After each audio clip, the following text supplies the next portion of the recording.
भगवान जगन्नाथ रथ यात्रा भारत में मनाए जाने वाले धार्मिक महामहोत्सव में सबसे प्रमुख और धार्मिक दृष्टि से सबसे महत्वपूर्ण माना गया है। ये रथ यात्रा न केवल भारत में बल्कि विदेश में भी उन स्थानों पर आयोजित होती है जहां पर भारतीयों की आबादी रहती है। भारत में आयोजित होने वाले रथ यात्रा देखने के लिए हर साल विदेशों से हजारों पर्यटक आते हैं।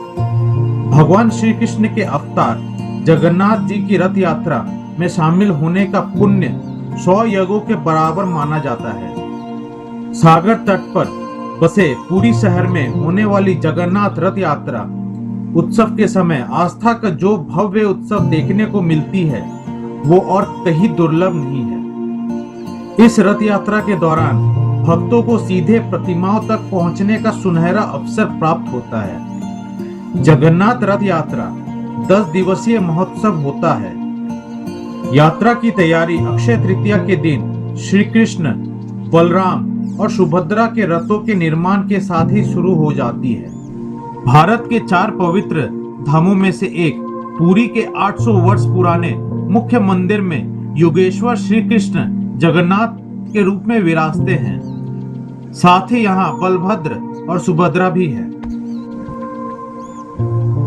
पौराणिक कथाओं के अनुसार राजा इंद्रद्युम्न भगवान जगन्नाथ को सबर कबीले के राजा से यहाँ लेकर आए थे तथा उन्होंने ही मूल मंदिर का निर्माण कराया था, जो कि बाद में नष्ट हो गया। इस मूल मंदिर का कब निर्माण हुआ और यह कब नष्ट हो गया, इस बारे में कुछ भी स्पष्ट नहीं है।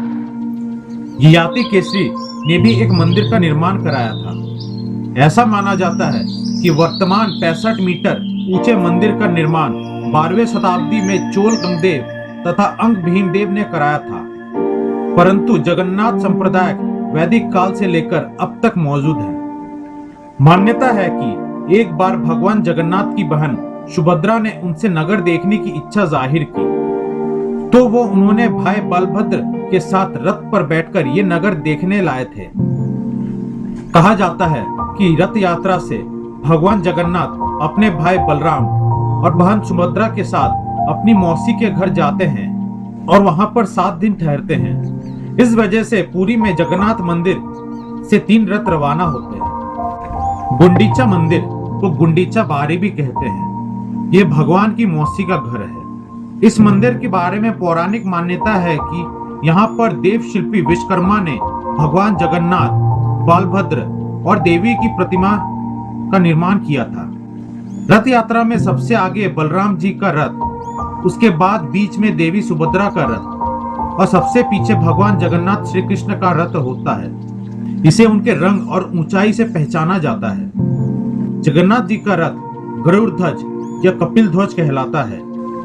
16 पहियों वाला ये रथ 13.5 मीटर ऊंचा होता है, जिसमें लाल व पीले रंग के वस्त्र का प्रयोग होता है। विष्णु का वाहक गरुड़ इसकी रक्षा करता है। विष्णु का वाहक गरुड़ इसकी रक्षा करता है। रथ पर जो ध्वज है उसे त्रिलोक मोहनी या नंदी घोष कहते हैं। बलराम का रथ तौल ध्वज के नाम से पहचाना जाता है। ये रथ 13.2 मीटर ऊंचा और 14 पहियों का होता है। ये लाल हरे रंग के कपड़े वे लकड़ी के 763 टुकड़ों से बना होता है। रथ के रक्षक वासुदेव और सारथी मताली होते हैं और रथ के ध्वज को उनानी कहते हैं। त्रेम्बा, घोड़ा, दीर्घ शर्मा व स्वर्णनावा इसके अश्व हैं। जिस रस्सी से रथ खींचा जाता है वो वासुकी कहलाता है। सुभद्रा का रथ पद्म ध्वज कहलाता है। ये 12.9 मीटर ऊंचा 12 पहियों के इस रथ में लाल काले कपड़े के साथ लकड़ी के 593 टुकड़े का प्रयोग होता है। रथ की रक्षक जय दुर्गा वे सारथी अर्जुन होते हैं। रथ ध्वज नंदबिक कहलाता है। रोचिक, मोचिक, जीता व अपराजिता इसके अश्व होते हैं।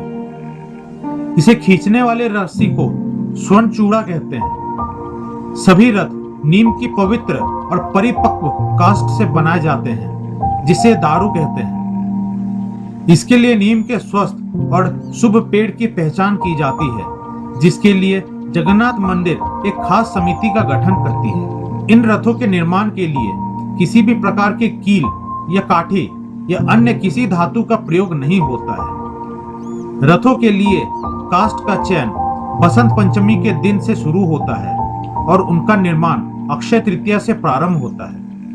आषाढ़ माह के 10वें दिन सभी रथ पुण्य मुख्य मंदिर की ओर प्रस्थान करते हैं और रथों की वापसी की इस यात्रा की रस्म को बहुड़ा यात्रा कहते हैं और इसी के साथ 10वें दिन इस यात्रा का समापन हो जाता है।